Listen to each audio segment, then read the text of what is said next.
মাওলানা মুহাম্মদ মুহাম্মদের সাথে পড়েন আল্লাহুম্মা সাল্লি আলা সাইয়্যিদিনা মাওলানা মুহাম্মদ ওয়া আলা আলি সাইয়্যিদিনা মাওলানা মুহাম্মদ। আরে এই তো যদি দয়াল নবী, এই তো যদি দয়াল নবী গরিব কুটিরে আমার গরিব কুটিরে চন্দনাময় জলে তার গোসল দিতাম রে আমি, চন্দনাময় জলে তার গোসল দিতাম রে। এই তো যদি দয়াল নবী, এই তো যদি দয়াল নবী গরিব কুটিরে আমার গরিব কুটিরে চন্দনাময় জলে তার গোসল দিতাম রে আমি, চন্দনাময় জলে তার গোসল দিতাম রে। চিল্লায় মারহাবা। আরে ভাই একবার যদি স্বপ্ন যুগে ঘুমের মধ্যে যদি নবীর দিদার নসিব হয়ে যায়, নবীর যদি একবার যদি কেউ স্বপ্ন দেখে জাহান্নামের আগুন তার জন্য হারাম হয়ে যায়, সুবহানাল্লাহ। আল্লাহ রাসূল ফরমান মান রাআনি ফিল মানাম, মান রাআনি ফিল মানাম ফাকাদ রাআল হক ফাইন্না শাইতানা লা ইয়াতামাসসালু লি। আল্লাহ নবী সাফ করেন আমার কোন উম্মত যদি স্বপ্ন যুগে গুনাহের মধ্যে যদি মুরাকাবার মধ্যে যদি আমি রাসূলুল্লাহ সাল্লাল্লাহু আলাইহি সাল্লামকে যদি একবার দেখতে পাই, আমি রাসূলের দিদার যদি একবার যদি তার ঘুমের ভিতরে যদি নসিব হয়ে যায়, ওই লোকটা যদি চোর ডাকাত সুদখোর ঘুষখোর জিনা করে যদি হয়ে থাকে, ওই লোকটা নসিব একবার যদি নবীর দিদার নসিব হয়ে যায়, নবীজি ফরমান জাহান্নামের আগুন তার জন্য হারাম হয়ে যাবে। চিল্লায় এখন সুবহানাল্লাহ। কি হয়ে যাবে বলেন? জাহান্নামের আগুন কি হবে? জাহান্নামের আগুন হারাম হয়ে যাবে। তাহলে আমরা যদি একটু মহব্বতে যদি আমরা যদি ওই রাসূলকে ভালোবাসি, ওই রাসূলের তরিকায় যদি আপনি আমি চলি, তা রাসূলুল্লাহ দিদার আমাদেরকে দিতে পারে কি পারে না? পারে। আর যারা বলেন পারে কি পারে না? পারে। ভাইরা আমার, সুতরাং একজন ইহুদি ছেলে একটু খেয়াল করেন, সেই ইহুদি তার বাবা মা কাফের মুশরিক, রাসূলকে সে ভালোবাসে কিন্তু সে ভয়ে ডরে বলতে পারে না। সে রাসূলের দরবারে চলে আসে, সারাদিন রাসূলের দরবারে থাকি, হঠাৎ করে একদিন দুই দিন তিন দিন হয়ে যায়, তার কোনো খবর নাই। নবী যাবো করতে বলবো, আমার ওই আশেক পাগলটা কোথায়, আশেকটা কোথায়, একটু খোঁজ নেন তো। খোঁজ নিয়ে জানা গেল যে সে মৃত্যুর সাথে পাঞ্জা লড়তেছে। আমার নবীকে যখন সংবাদটা দেওয়া হলো, আল্লাহ রাসূল বলেন আমি দেখতে যাব। নবীজি আসলেন, তার সামনে বসলেন, মাথার কাছে বসলেন। নবীজির চেহারাটা মলিন হয়ে যায়, রাসূলের চেহারাটা মলিন হয়ে যায়। আল্লাহ রাসূল সাল্লাল্লাহু আলাইহি সাল্লাম আকাশের দিকে তাকান, ছেলেটার চেহারার দিকে তাকায়। ভাইরা আমার, আর ওই ছেলেটা, ওই ইহুদি ছেলেটা একবার রাসূলের নূরানী চেহারা মুবারকের দিকে তাকায়, আর একবার তার মা বাবার চেহারার দিকে তাকায়। তার মা বাবা আসছে, ইহুদি বুঝতে পারছে যে ছেলেটা রাসূলকে ভালোবাসে, মা বাবার ভয়ে সে বলতে পারছে না। ওই ইহুদি ছেলেটার মা বাবা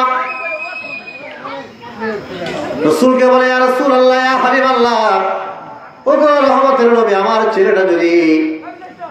ছেলেটা আপনাকে জীবনের চাইতে ভালোবাসে, আমার ছেলেটা আপনাকে এত ভালোবাসে, এত মহব্বত করে, আমাদের বয়সে কোনো কথা বলতে পারে না, তবে এই মুহূর্তে পারমিশন দিয়ে দিলাম, আমার ছেলেটা যদি আপনার হাতে কালিমা করে মুসলমান হতে চায়, আমাদের কোনো দাবি থাকবে না, আমাদের তার উপরে কোনো কৈফিয়ত থাকবে না।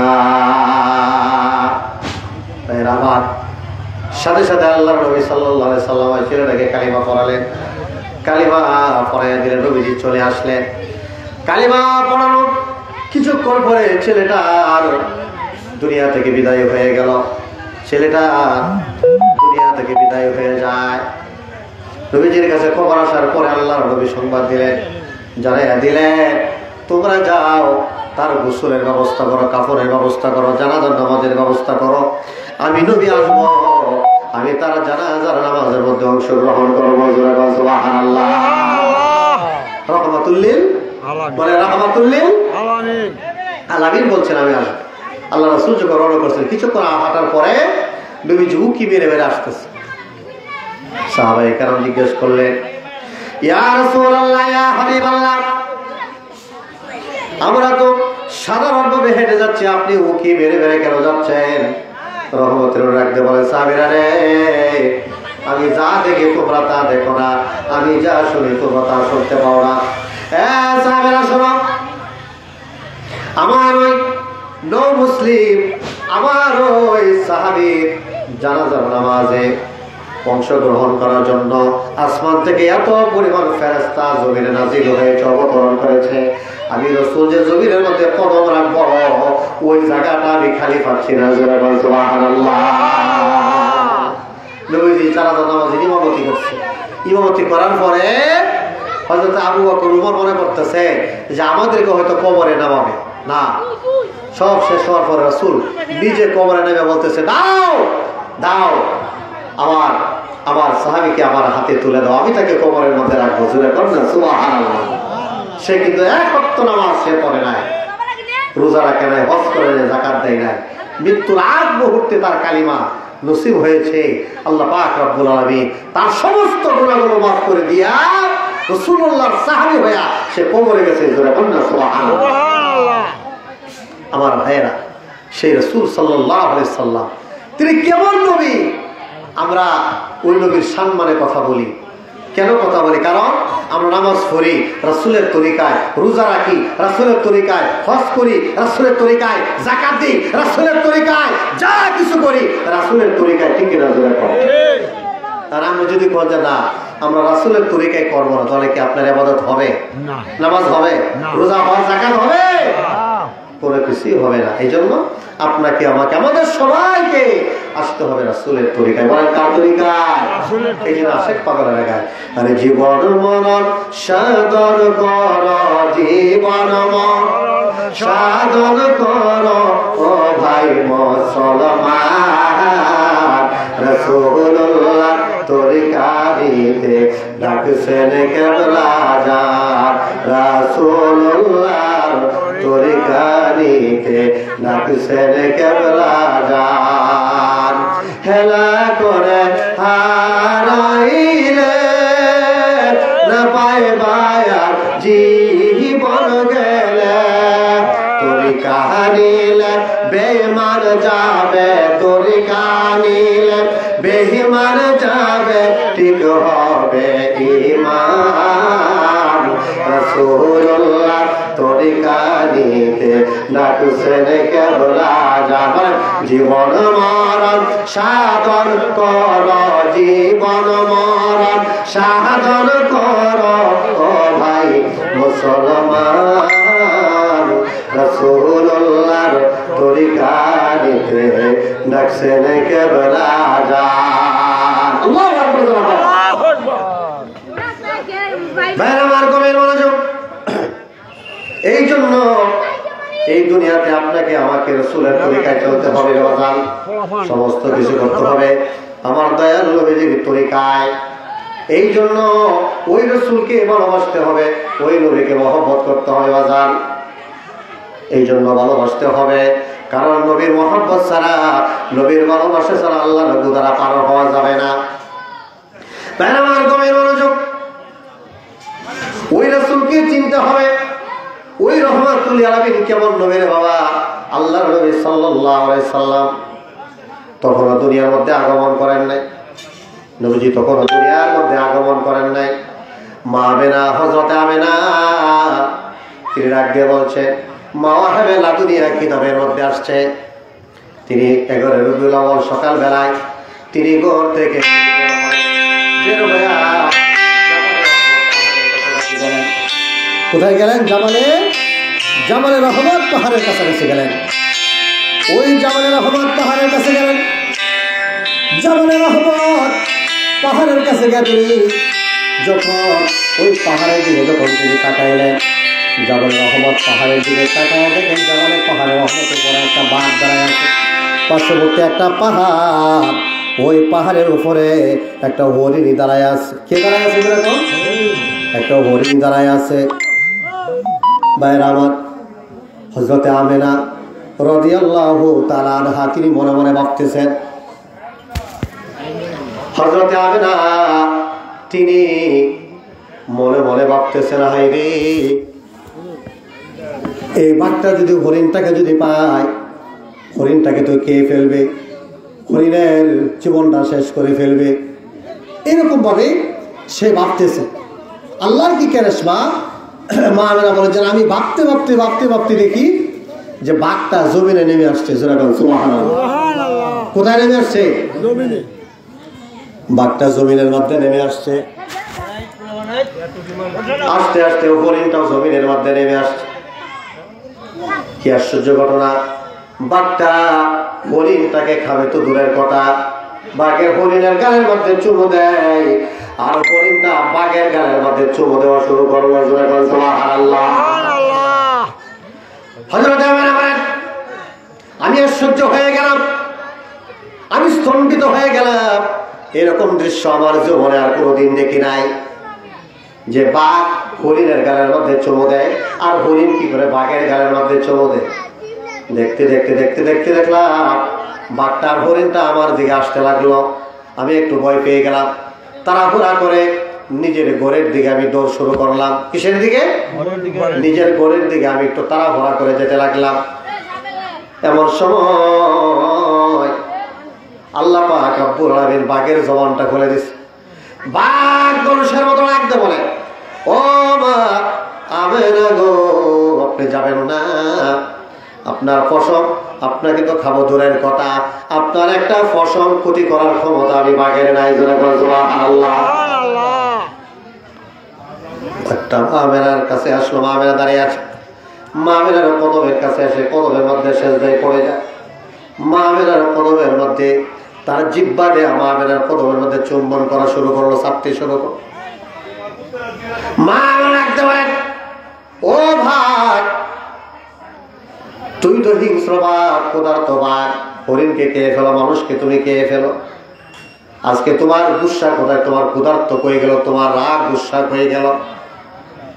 বাঘের জবান আমার আল্লাহ খুলে দেন। বাঘ ডাকতে পারেন, মা আমেনা গো, যে আল্লাহ তোমার আশরাফুল মাখলুকাত মানুষ বানায় পাঠাইছে, ওই আল্লাহ আমারে বাঘ বানায় পাঠাইছে। ও মা আমেনা, আমি তো তোমার কদম সেজদা করি নাই, তোমার কদম আমি সেজদা দেই না, তোমার আমি চুম্বন করি নাই রে মা। কিছুক্ষণ পরে তোমার গর্ভ থেকে দু জাহানের নবী রহমাতুল লিল আলামিন এই ধুলির গলায় আগমন করবেন। আল্লাহ তোমার কদমে পাঠাইছে ওই নূরে মুহাম্মদের একটা সেজদা দেওয়ার জন্য। সুবহানাল্লাহ।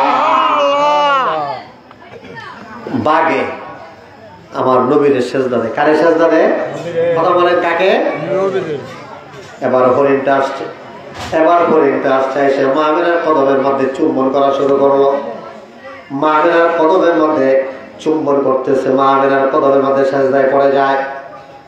মা আমেনা ডাকতে বলল, হরিণী, তুমি তো বনের ভিতরে থাকো, কেন তুমি আজকে আমার কদমে আসলা? কেন তুমি আমার কদমের মধ্যে চুম্বন করা শুরু করলা?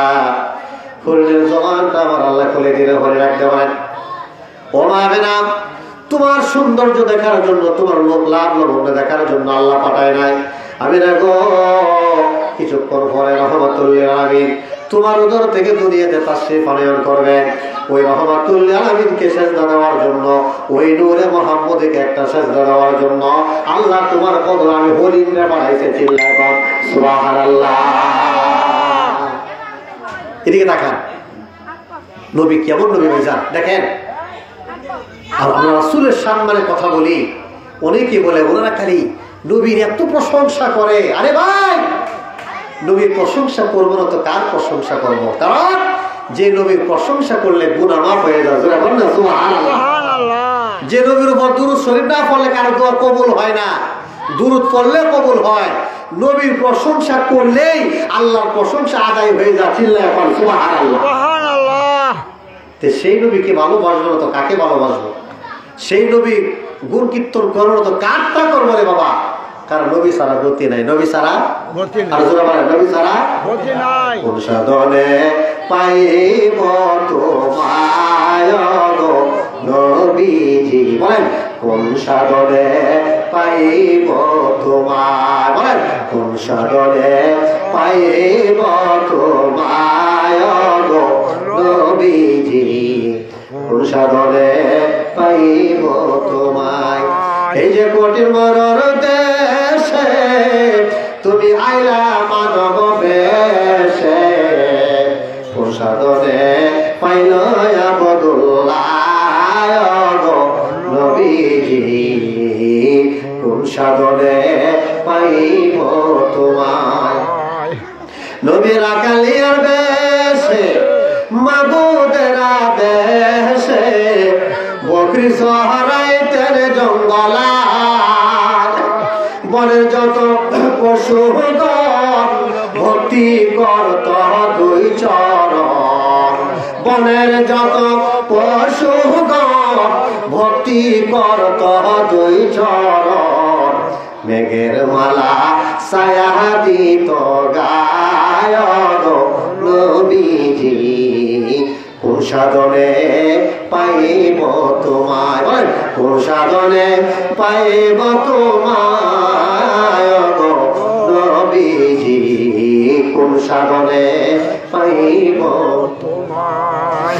মা বাবা আত্মীয় স্বজন স্ত্রী আর সন্তানগণ সবার চাইতে নবীজি আপন, নবীজিকে জানের চাইতে অধিক ভালো না বাসিলে, নবীজিকে জানের চাইতে অধিক ভালো না বাসিলে, হাদিসে কই কোরআনে কই তাহারি মান্না গো মুমিন ভাই, কোন সাধনে পাইব তোমার, কোন সাধনে পাইব তোমায় গো নবীজি, কোন সাধনে পাইব তোমায়। আল্লাহু আকবার বলেন ইয়া রাসূলুল্লাহ। ভাইরা আমার, সেই রাহমাতুল্লিল আলামিন সাল্লাল্লাহু আলাইহি সাল্লামকে ভালোবাসতে হবে, সেই রাসূলকে মহব্বত করতে হবে। কেন? এবার আসেন হযরতে আমেনা বলতেছে, হযরত আমেনা যখন হরিণকে বলে, হরিণ ডাকতে বলে আমেনা গো, ও আমেনা আমি তোমার কদমের মধ্যে সেজদা পড়েছি, তোমার কদমের মধ্যে আমি সেজদা দিয়েছি, তোমার কদমের মধ্যে আমি চুম্বন করেছি। আমেনা গো, ও আমেনা এটা তোমাকে না, আমি করেছি নূরে মুহাম্মদকে। চিল্লায় বলো সুবহানাল্লাহ। ভাইরা আমার, আমেনা ঘরে চলে গেল। সারাদিন তিনি এগুলা শুধু খেয়াল করতে লাগলেন। রাত্র হয়ে যায়, ভাইরা আমার নিশি রাত্র হয়ে যায়। মা আমেনা বলেন আমি হালকা ঘুমের মধ্যে আছি, হালকা ঘুমের মধ্যে আমি আছি। এমন সময় আমি দেখতে পেলাম আল্লাহ রাব্বুল আলামিন, আমি দেখতেছি আসমানের প্রতিটা দরজা খুলে দিয়েছে। চারিজন মহিলার সাথে হাজার হাজার ঘুরে গেলমানের একটা স্লোগান দিয়ে আসতেছে, মারহাবা ইয়া মারহাবা ইয়া মারহাবা রাহমাতুল্লিল আলামিন মারহাবা। এরকম স্লোগান দিয়া দিয়া দিতে দিতে দিতে দিতে দিতে বলেন মায়েরা বলেন আমার বাড়িতে আসছে। আমি জিজ্ঞেস করলাম মা হে ও বা তোমরা কারা, কেন তোমরা এই গরিবের বাড়িতে আসলা? চারিজন মহিলা বলে আমেনা গো, ও আমেনা আমরা চারজনের পরিচয় হলো। একজন বলে আমার নাম হচ্ছে বিবি হাওয়া, আরেকজন বলে আমার নাম হচ্ছে বিবি রহিমা, আরেকজন বলে আমার নাম হচ্ছে বিবি আসিয়া, আরেকজন বলে আমার নাম হচ্ছে বিবি মরিয়ম। সুবহানাল্লাহ। ওই চারজন মহিলা পরিচয় দেওয়ার পরে বলতেছেন আমেনা গো, কিছুক্ষণের মধ্যে দু জাহানের নবী রাহমাতুল্লিল আলামিন দুনিয়ার মধ্যে আপনার হুজুর থেকে আগমন করবে। দুনিয়ার কোন যাত্রী দিয়া, দুনিয়ার কোন সাধারণ মহিলা দিয়া আল্লাহ পাক আপনার যাত্রীগিরি করাবে না। আমরা জান্নাত থেকে হুরে গেলমানদেরকে নিয়ে আসছি, হাউজে কাউসারের পানি নিয়ে আসছি। আমরা জান্নাত থেকে যা যা দরকার আমরা সব নিয়ে আসছি। এই কথাগুলো বলতে বলতে বলতে বলতে বলতে বলতে দু জাহানের নবী আমার আপনার দয়াল নবী দুনিয়াতে আগমন করেছে। সুবহানাল্লাহ। মা আমার এই অবস্থার ভিতরে আমার সন্তান দুনিয়াতে আগমন করছে। সাধারণ ছেলে মেয়েরা দুনিয়াতে আগমন করলে আওয়া আওয়া ভুয়া ভুয়া বলে ডেলিভারির সময় কান্নাকাটি করে। না না, আমার সন্তান তো আওয়া আওয়া ভুয়া ভুয়া করে কান্নাকাটি করে নাই। আমার সন্তানের জবানে ছিল রব্বি হাবিলি উম্মতি, রব্বি হাবিলি উম্মতি। সুবহানাল্লাহ। মা না, শুধু তাই না, আমার সন্তান যখন দুনিয়াতে আগমন করছে আমার শরীর থেকে এক ফোঁটা পানি রক্ত বের হয় নাই। শুধু তাই না, ছেলেমেয়েরা দুনিয়াতে আগমন করলে নাভি কাটতে হয়, ঠিক কিনা? কাটতে হয় কি হয় না? আমার সন্তান আগমন করছে নাভি কাটা অবস্থায়। চিল্লায় বল সুবহানাল্লাহ। আমার ভাইরা, তিনি হচ্ছে রাহমাতুল্লিল আলামিন। আর যারা বলে রাহমাতুল্লিল আলামিন, ওই রাসূলের নৌকায় উঠতে হবে, ওই রাসূলকে বাজান ভালোবাসতে হবে। আপনি পুরুষ হন, আপনি মহিলা হন, আপনি মাওলানা হন, মুফতি হন, মুহাদ্দিস হন, ডাক্তার হন, যত বড়ই হন না কেন, বাজার নবীর নৌকায় ওঠা লাগবে। কার নৌকায়? কার নৌকায়? বাজার নবীর নৌকায় উঠতে হবে। আপনি যদি নবীর নৌকায় যদি না উঠে, নবীর মহব্বত যদি না থাকে বাজার, হায় হা হা হা তালা দেরি, কোনো কাম হবে না। কোনো নামাজ, রোজা, হজ, যাকাত, কোরআন তেলাওয়াত, ইবাদত বন্দেগীর 5 পয়সার কোনো দাম হবে না যদি নবীর মহব্বত আপনি আমি নবীর নৌকায় না উঠি। ঠিক কিনা? জোরে বল। আপনি আমি নবীর নৌকায় উঠতে চাই কি চাই না? জোরে বলে। নবীর নৌকায় উঠতে হয়। এই যে রাশেদ পাগলের দেখা, দে দে পাল তুলে দে, দে দে পাল তুলে দে, মাঝি খেলা করিস না, ছেড়ে দে নৌকা আমি যাব মদিনা, ছেড়ে দে নৌকা আমি যাব মদিনা। দে দে পাল তুলে দে, দে দে পাল তুলে দে, মাঝি খেলা করিস না, ছেড়ে দে নৌকা মাঝে যাব মদিনা, ছেড়ে দে নৌকা মাঝে যাব মদিনা। দুনিয়ায় নবী এলো মায়া মেনা গড়ে, হাসিলে হাজার মানি কাঁদিলে মুক্তা জোড়ে। ও দয়াল মুর্শিদ যার সহায় তার কিসের ভাবনা, দয়াল মুর্শিদ যার সহায় তার কিসের ভাবনা। আমার হৃদয় মাঝে কাবা নয়নে মদিনা, আমার হৃদয় মাঝে কাবা নয়নে মদিনা। দে দে পাল তুলে দে, দে দে পাল তুলে দে, মাঝে খেলা করিস না, ছেড়ে দে নৌকা মাঝে যাব মদিনা। নবীর রোশনীতে দুনিয়া গেছে ভরে, সে নবীর বাতি জ্বলে মদিনার ঘরে ঘরে। ও দয়াল মুর্শিদ যার সহায় তার কিসের ভাবনা, আরে দয়াল খাজা যার সহায় তার কিসের ভাবনা।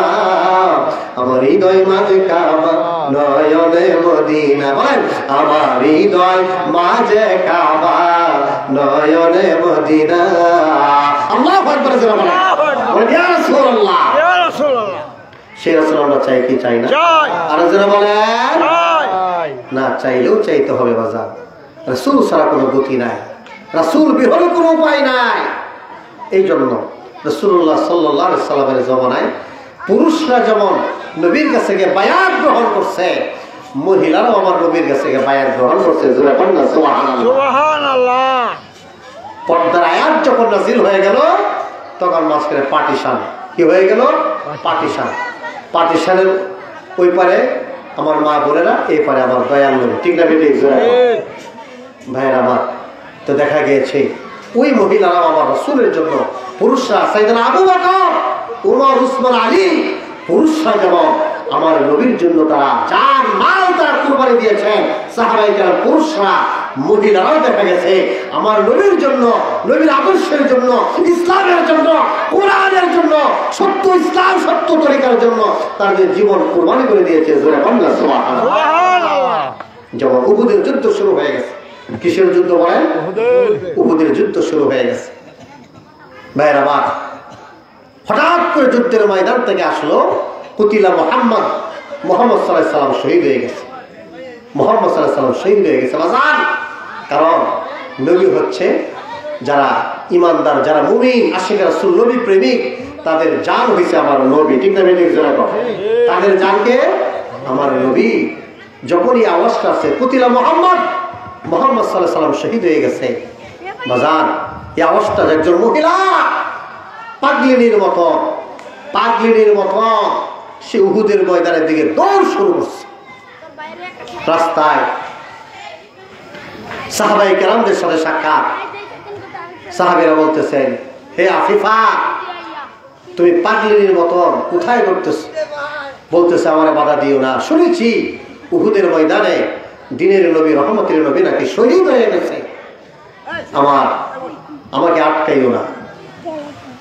ওই সাহাবীরা একদম বলেন, হে আফিফা, তুমি কি শোনো নাই উহুদের ময়দানে তোমার স্বামী শহীদ হয়ে গেছে? বলে ইন্না লিল্লাহ। আগে বলো আমার নবী কেমন আছে। আবার একটু দূরে যাওয়ার পরে একজন সাহাবীর সাথে দেখা বলে, ওরে আফিফা, তুমি কি শুনছো নি উহুদের ময়দানে তোমার পিতা শহীদ হয়ে গেছে? বলে ইন্না লিল্লাহ। আগে বলো আমার দয়াল নবী কেমন আছে। আর একটু দূরে যাওয়ার পরে একজনের সাথে দেখা বলে, তোমার একমাত্র কলেজার টুকরা ভাই, তোমার একমাত্র কলেজার টুকরা ছেলে শহীদ হয়ে গেছে। বলে ইন্না লিল্লাহ। বলো আমার নবী কেমন আছে। একবারে কাছাকাছি যাওয়ার পরে আরেকজন বলে, এ আফিফা, এই উহুদের ময়দানে তোমার একমাত্র ভাই শহীদ হয়ে গেছে। আফি বলে ইন্না লিল্লাহ ওয়া ইন্না ইলাইহি রাজিউন। আগে বলো রে আমার দ্বীনের নবী কেমন আছে। জোরে বল সুবহানাল্লাহ। ওই মহিলাটা আশিক রাসূল মহিলা, আমার নবীর আশিক পাগল। ওই মহিলা, ওই বোনটা দৌড়তে উহুদের ময়দানে চলে গেছে। তখন পর্দার আয়াত নাযিল হয় নাই। সাহাবীদেরকে জিজ্ঞেস করলো, ও সাহাবীরা রে, শুনেছি দ্বীনের নবী নাকি উহুদের ময়দানে শহীদ হয়ে গেছে। রহমাতুল লিল আলামিনকে কোথায় রাখা হয়েছে আগে আমাকে বলো। ভাইয়েরা আমার, আল্লাহর নবীকে উহুদ পাহাড়ের পাদদেশে নবীকে রাখা হয়েছে। আল্লাহ নবী জিন্দার মোবারক শহীদ হয়ে গেছে। ব্যথায় নবী কথা বলতে পারে না, রক্ত জলের মতো রক্ত পড়তেছে। ওই মহিলা বোনটা, ওই আফিফা নবীজির সামনে দাঁড়ায়া নবীজির জীবিত দেখে কোনো কথা বলতে পারে না, চোখের পানিটা দা করে ছেড়ে দিল। ওই মহিলা চোখের পানি ছেড়ে দিয়া কাঁদবে, কোনো কথা বলতে পারে না। সাহাবায়ে কেরাম বলে না, নবীজিও কোনো কথা বলতে পারে না। দীর্ঘ সময় পরে রহমাতুল লিল আলামিন একটু স্বাভাবিক হওয়ার পরে ডাক দিয়ে বলেন, এ মহিলা, তুমি কেন এইভাবে দাঁড়ায় কাঁদতেছ? কি হয়েছে তোমার? আবার ওই আশিক রাসূল মহিলা, ওই বোনটা, ওই আফিফা ডাক দিয়ে বলে, ইয়া রাসূলুল্লাহ, ইয়া হাবিবাল্লাহ, নবী গো, এই উহুদের ময়দানে আমার পিতা, আমার স্বামী, আমার ভাই, আমার কলিজার টুকরা একমাত্র ছেলে চারজন আসছিল এই জিহাদে শরীক অংশগ্রহণ করার জন্য। শুনেছি চারজনই নাকি শাহাদাতের পেয়ালা পান করেছে গো নবী। আমার মনের মধ্যে কোনো জ্বালা নাই, যন্ত্রণা নাই, আমার মনের মধ্যে কোনো ব্যথা নাই, বেদনা নাই। ইয়া রাসূলুল্লাহ, ওই আল্লাহর জাত পাকের কসম করে বলছি গো নবী, আমি আপনাকে জীবিত দেখা আমি আমার ভিতরে আমার মনের সব জ্বালা যন্ত্রণা ভুলে গেছি। সুবহানাল্লাহ। আমার ভাইরা, রাহমাতুল লিল আলামিন সাল্লাল্লাহু আলাইহি সাল্লাম চোখের পানিটা দেওয়ার মতো ছেড়ে দিলেন, দাদা করে ছেড়ে দিলেন। নবীজি ডাক দিয়ে বলেন, ও সাহাবীরা, দুনিয়ার সমস্ত নারী পুরুষদেরকে জানায় দাও, দুনিয়ার সমস্ত মহিলাদেরকে জানায় দাও, আমি নবী তো একদিন দুনিয়ার মধ্যে থাকবো না। তারা যেন আমার আফিফার কাছ থেকে শিক্ষা গ্রহণ করে। একটা মেয়ে মানুষ হইয়া আমি নবীর কত ভালোবাসে, আমি নবীর কত মহব্বত করে, আমি নবীর মহব্বতে, নবীর ভালোবাসার কারণে সে সব এত কিছু তার পরিবারের মানুষ শাহাদাত বরণ করার পরেও সব সে বলে গেছে। আমি নবী কথা দিলাম রে, কিয়ামত পর্যন্ত যে সমস্ত নারী পুরুষ এইরকম ভাবে আমি নবীর জন্য জান দিবে, মাল দিবে, আমি নবী কথা দিলাম দুনিয়াতে সাকরাতুল মউত, কবরে, হাসরে, মিজানে, ফুলসিরাতে আমি রাসূলুল্লাহর সাথে আল্লাহর জান্নাতে থাকবে। সুবহানাল্লাহ। আমার ভাইরা, এই জন্য আমরা অনেকেই এই যে বিশ্বজাকের মঞ্জিলে আমরা পুরুষ লক্ষ কোটি কোটি পুরুষের পাশাপাশি আমার মা বোনেরা যায় কি যায় না? আলোচনা বলেন যায় কি যায় না? অনেকে বলে যে মহিলারা আবার দরবারে যাবে কেন? আরে ভাই, কারণ স্বামীর কবরে স্ত্রী যাবে না, স্ত্রীর কবরে স্বামী যাবে না, ভাইয়ের কবরে বোন যাবে না, বোনের কবরে ভাই যাবে না। যাবে না? কিন্তু বলে এর কবরে কেউ যাবে না। এই জন্য প্রত্যেকটা মুসলমান নর নারীকে বায়াত গ্রহণ করা ফরজ ঘোষণা করা হয়েছে। আত্মশুদ্ধি অর্জন করার জন্য, আত্মার মুখে আল্লাহর জিকির জারি করে কবরে যাওয়ার জন্য, আল্লাহকে পেয়ে আল্লাহ রাসূলের তরিকা মোতাবেক মেনে ঈমান নিয়ে কবরে যাওয়ার জন্য বায়াত গ্রহণ কথা কোরআনে বলা হয়েছে। সুবহানাল্লাহ। কিসের কথা? বায়াতের কথা। বলেন কিসের কথা? বায়াতের কথা। আল্লাহ পাক কোরআন শরীফের মধ্যে বলছেন, আল্লাহ রাব্বুল আলামিন বলেন, ইন্নাল্লাযীনা ইউবাইউনাকা ইন্নামা ইউবাইউনাল্লাহ ইয়াদুল্লাহা ফাওকা আইদিহিম। ইয়া রাসূলুল্লাহ, যারা আপনার হাতে হাত দিয়ে বায়াত গ্রহণ করেছে তারা আপনার হাতে নয়, আমি আল্লাহর হাতে হাত দিয়েছি। জোরে বলেন সুবহানাল্লাহ। সাহাবায়ে কেরাম বলে, ইয়া রাসূলুল্লাহ, আমরা তো আপনার হাতে হাত দিয়েছি, অথচ আমরা বিশ্ব জাকের মঞ্জিলে যাই, আমরা বায়াত গ্রহণ করেছি, আমরা যে মুরিদ হয়েছি। উদ্দেশ্য কি? কারণ আমার হুজুরের হাতের উপরে আল্লাহ পাকের হাত, কুদরতি হাত রয়েছে। চিল্লায় বলেন সুবহানাল্লাহ। ভাইরা আমার, এই জন্য এই দুনিয়া থাকার জায়গা নয়। এই দুনিয়াতে আমরা কেউ থাকবো না। দেশের যে পরিস্থিতি দেখেন, একটা পাখিকে যখন মানুষে গুলি করে, চিন্তা করে এই পাখিটাকে গুলি করা যাবে কিনা, কিন্তু তার চেয়ে সহজ মানুষকে গুলি করে মারতেছে। ঠিক না বেঠিক? একটা পাখিরে গুলি করার আগে চিন্তা করে যে পাখিটার গুলি করা যাবে কিনা, করবো কিনা। কি বলেন শিবপুরের ভাইরা, মনোহরদির ভাইয়েরা? কিন্তু তার চেয়ে সহজ হয়ে গেছে একটা মানুষকে গুলি করে মারা। পাখির মতো গুলি করে মানুষ মারতেছে। কে কখন মারা যায়, মরতে তো হবেই, কিন্তু কে কখন মারা যায় না আমরা কেউ জানি না। ঠিক না বেঠিক? জোরে খাও। এই জন্য বাজার মরার আগে নবীজি বলেন, মত কাবলা আন তামুত। তোমরা মরার আগে মরার বিদ্যা শিখো। কিসের আগে? তোমরা মরার আগে মরার বিদ্যা শিখো। আর এই মরার বিদ্যা শিখতে হলে কামিল মুর্শিদের দরবারে সারেন্ডার করতে হবে। চিল্লায় বলেন সুবহানাল্লাহ।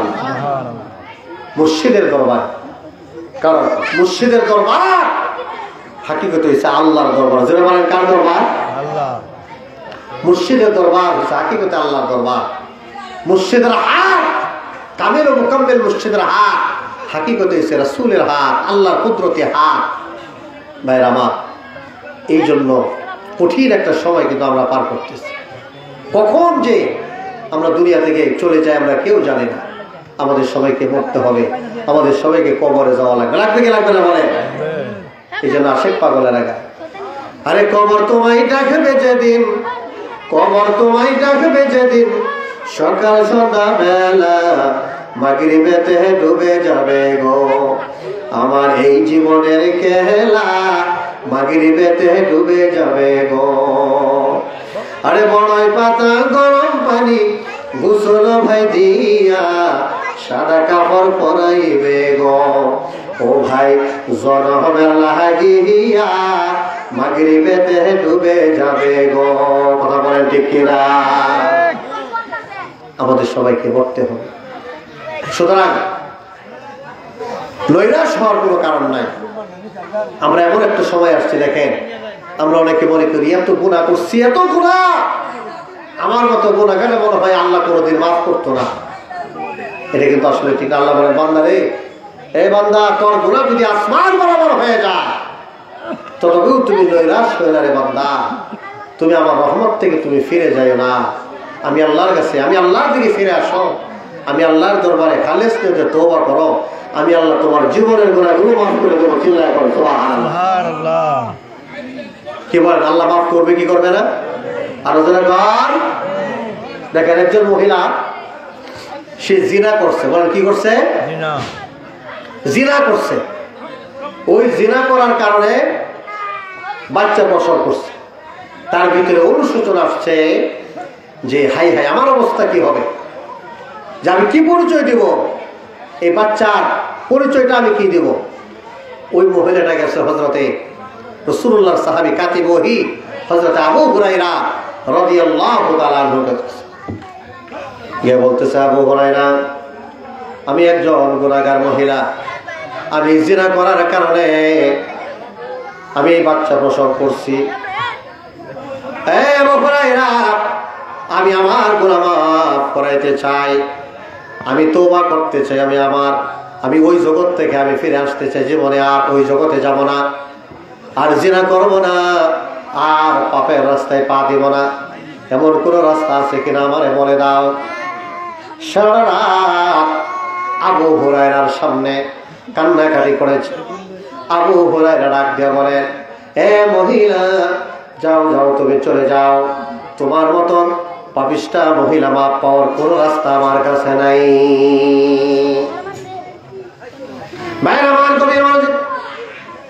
এইদিকে ফজর নামাজের আযান হয়ে যায়। আবু হুরায়রা ফজর নামাজ পড়ার জন্য নবীজির মসজিদে চলে যায়। ফজরের নামাজ আদায় করলেন। ফজরের নামাজ শেষ করার পরে নবীজির সামনে আবু হুরায়রা বসছে। আবু হুরায়রা বসার পরে নবীজি ডাক দিয়ে বলেন, ইয়া রাসূলুল্লাহ, ইয়া হাবিবাল্লাহ, একজন মহিলা আসছিল, সে পাপ করে জিনা করে একটা বাচ্চা প্রসব করছে। নবী গো, সে আর জীবনে কোনোদিন গুনাহ করবে না, পাপের কাজ করবে না, জিনা করবে না। আমার কাছে আসছিল, মাফ পাওয়ার কোন রাস্তা আছে কিনা। নবীজি বলেন, তুমি কি বলেছো? বলেছি তোমার মতো পাপিষ্ঠের গুনাহ আল্লাহ মাফ করবে না। নবীজির চেহারা মলিন হয়ে যায়। আল্লাহ নবী ডাক দেয়া বলেন, আবু হুরায়রা রে, ও আবু হুরায়রা, তুমি কি জানো না আমার আল্লাহ রাব্বুল আলামিন কত সুন্দর আয়াত নাযিল করেছেন, ইল্লা মান তাবা ওয়া আমানা ওয়া আমিলা আমালান সালিহা ফাউলাইকা ইবাদদিলুল্লাহু সাইয়্যাতিহিম হাসানাত ওয়া কানাল্লাহু গফুরুর রহিমা। এ আবু হুরায়রা, আল্লাহ রাব্বুল আলামিন আমার উপর আয়াত নাযিল করেছেন, আমার কোন উম্মত যদি গুনাহ করে, সে যদি নফসে আম্মারা শয়তানের ধোঁকায় পড়ে যদি গুনাহ করে, তার গোড়া থেকে আসমান বরাবর সাগর মহাসাগরের ফেরা পরিমাণ যদিও তার গুনাহ যদি হয়ে যায়, সে যদি তওবা করে, কি করে, কথা বলেন, কি করে, নারে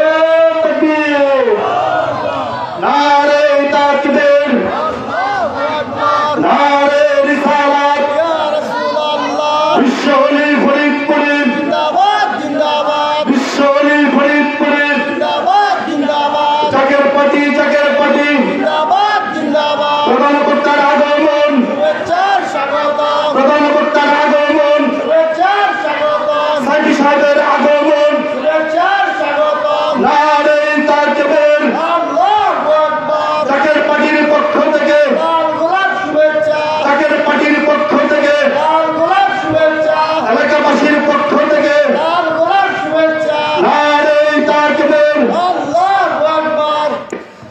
দুরূদ শরীফ পড়েন, আল্লাহুম্মা সাল্লি আলা সাইয়্যিদিনা মাওলানা মুহাম্মদ ওয়া আলা আলি সাইয়্যিদিনা মাওলানা মুহাম্মদ।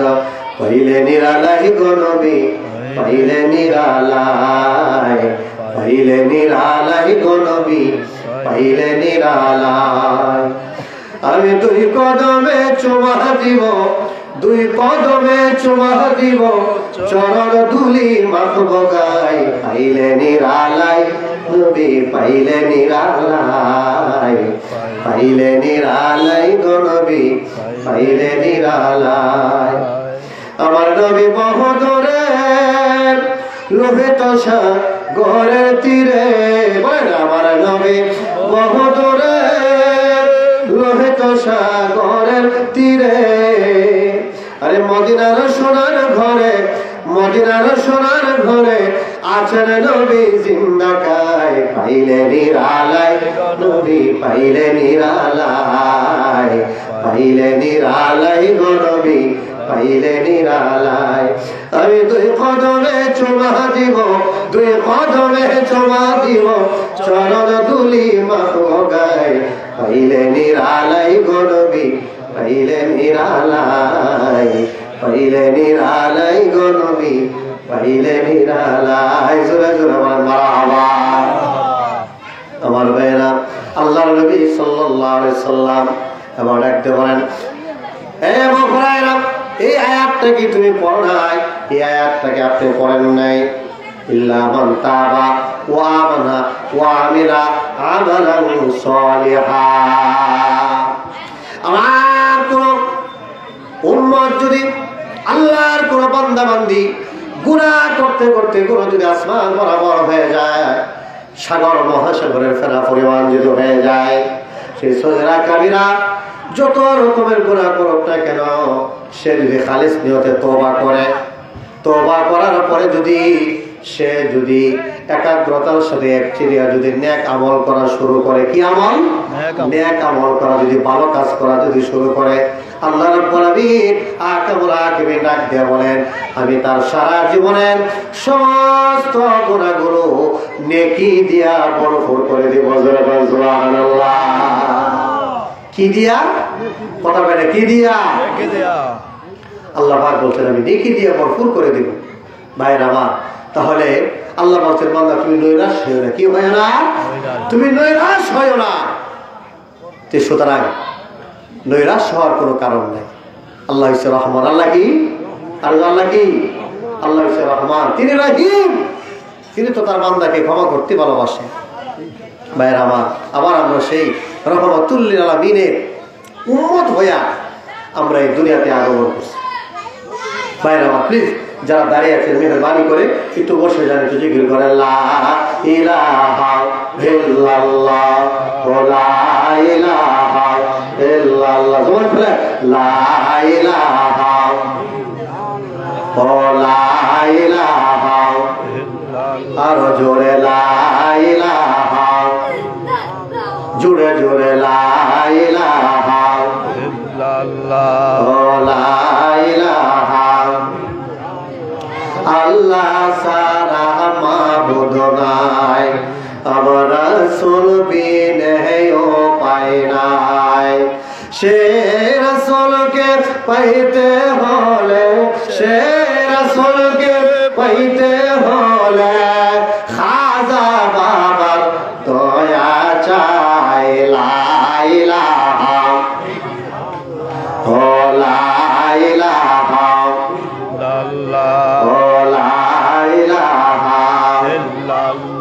সাদ্দাদ বেহেশত বানাইল, মনের মতন সাজাইল। বলেন সাদ্দাদ বেহেশত বানাইল, মনের মত সাজাইল। একটি কদম রাখার পরে, একটি কদম রাখার পরে আজরাইলকে পাঠাইল। লা ইলাহা ও লা ইলাহা ও লা ইলাহা লা ইলাহা ইল্লাল্লাহু মুহাম্মাদুর রাসূলুল্লাহ সাল্লাল্লাহু আলাইহি ওয়াসাল্লাম। আমার ভাইরা, তাহলে আমি আপনাদের সামনে যে কথাটা বলতেছিলাম, আমার মূল হলো যে আমরা দুনিয়াতে কেউ থাকবো না, অর্থাৎ এই দুনিয়াতে আমরা যার সাথে আমরা মুহাব্বত স্থাপন করব, আমরা তাকে নিয়ে তার সাথে আমাদের হাসরের মিজানে ফুলসিরাতে দেখা হবে।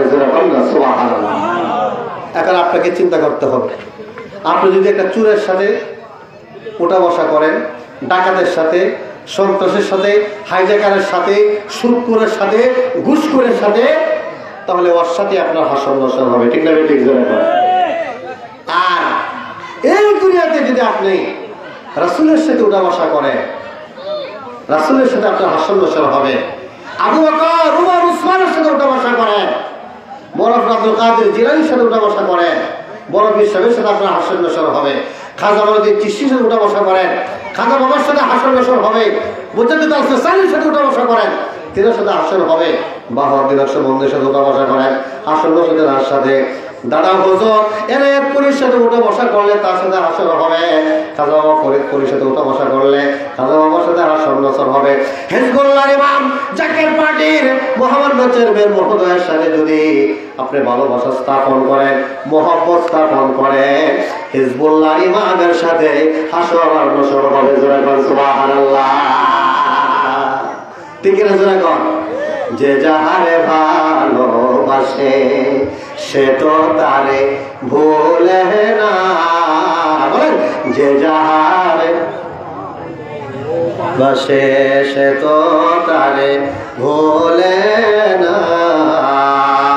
দমে দমে ডাকো তারে, দমে দমে ডাকো তারে, এক দম ফিরাই না।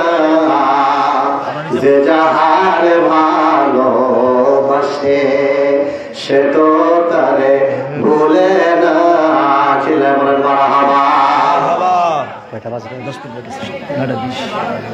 ভাইরা আমার, তাহলে সুতরাং আমরা ওলি আল্লাহদের সাথে আমাদের হাসর হোক, আমরা চাই কি চাই না? আলোচনা বলেন, কারা কারা চাই? যদি হাত করে আল্লাহ দেখায় দেন। নারায়ে তাকবীর, নারায়ে রিসালাত, বিশ্বওয়ালি খাজা বাবা ফরিদপুরি, জাকের পার্টি, মোহাম্মদ বিশ্ব উরাস শরীফ, 2025 উরাস শরীফ, বিশ্ব ইসলামী সম্মেলন। ভাইরা আমার, এবার আসুন রাসূলুল্লাহ সাহাবী, রাসূল পাক সাল্লাল্লাহু আলাইহি সাল্লামের সাহাবী, তিনি আমার রাসূল, আল্লাহ রাসূল সাল্লাল্লাহু আলাইহি সাল্লামকে প্রশ্ন, ইয়া রাসূলুল্লাহ, ইয়া হাবিবাল্লাহ, নবী গো, হাসর হবে কবে? মিজান ফুলসিরাত তো আমি জানতে চাই। আল্লাহ রাসূল বারবার যখন এই কথা জিজ্ঞেস করার পর হযরত সালমান ফারসিকে বলেন, আপনি এমন কি আমল করেন যে আমলের কারণে আপনি হাসর মিজান ফুলসিরাত সম্পর্কে আমাকে বারবার আমাকে জিজ্ঞাসা করতেছেন? আপনি এমন কি আমল করেছেন? নবীজির চেহারাটা মলিন হয়ে যায়। কি হয়ে যায়? মলিন হয়ে যায়।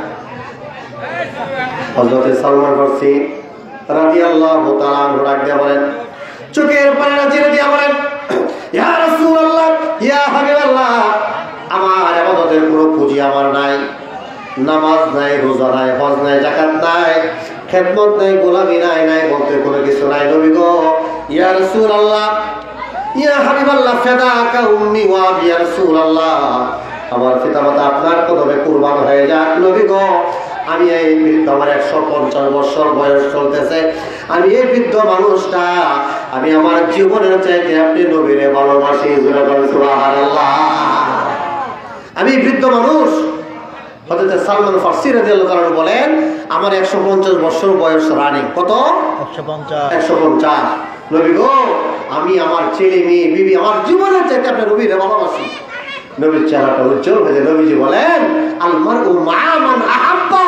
হে সালমান ফারসি, আমার বৃদ্ধ সাহাবী, তাই যদি হয়ে থাকে, আপনি যদি তাই যদি হয়ে থাকে, আমাকে ভালোবেসে থাকেন, আমার সাথে আপনি হাসরে, কবরে, হাসরে, মিজানে, ফুলসিরাতে, আল্লাহর জান্নাতে আপনি আমার সাথে থাকবেন। সুবহানাল্লাহ।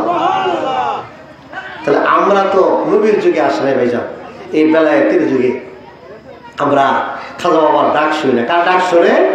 হ্যাঁ বলেন, কার ডাক শুনে?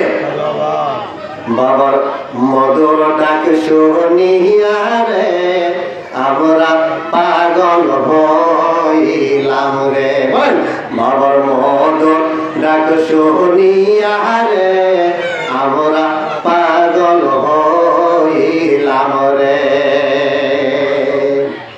এশকের পাগল হইলে পরে সে কি ঘরে রইতে পারে?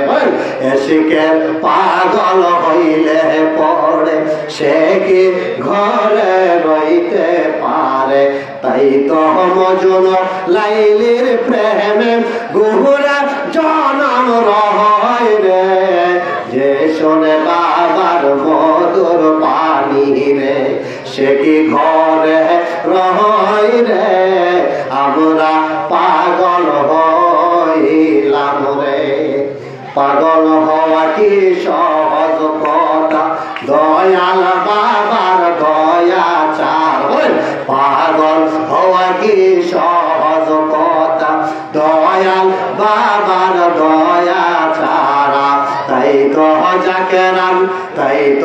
জাকেরান ঘুরে ঘুরে দেশ বিদেশে রয় রে, যে শোনে বাবার মধুর বাণী রে, আরে সে কি ঘরে রয় রে, আমরা পাগল হইলাম রে। চিল্লায় কোন মারহাবা। ইয়া রাসূলুল্লাহ। ভাইরা আমার, তাহলে এই ফিতনার যুগে, এই ফাসাদের যুগে যদি আমরা মহাবলী বিশ্ববলী খাজা বাবা ফরিদপুরীকে যদি আমরা ভালোবাসতে পারি, কেন ভালোবাসবো? আল্লাহর জন্য। বলেন কার জন্য? আরো জন্য বলেন কার জন্য? তারা হুজুর বলেন, বাবা কোটি কোটি মানুষ তোমরা যারা এই দরবারে আসেন, আপনারা আসেন, মনে রাখবেন পীর উদ্দেশ্য না, উদ্দেশ্য হলো আল্লাহ। উদ্দেশ্য কি বলেন? আরো জন্য উদ্দেশ্য কি? আমরা বিশ্ব জাকির মঞ্জিলে যাই এবং বিশ্বওলির আওলাদ, বিশ্বওলির আধ্যাত্মিক উত্তরাধিকার হিজবুল্লাহর ইমাম জাকের পার্টির মোহাম্মদ চেন্দ্রমোহনের কদমে যায়, তিনার ডাকে সারা দিয়ে আমরা খেদমত করি, গোলামি করি। উদ্দেশ্য একটাই, কারণ পীরের আওলাদ যদি খুশি হয়, পীর খুশি হবে। ঠিক না বেঠিক? জোরে করো। তাই আসুন আমরা যেন আমাদের জীবনের চেয়ে যেন আমরা পীরের আওলাদকে যেন ভালোবাসতে পারি। আল্লাহ পাকের সবাই বলে আমিন। প্রধান করতে আসতেছে।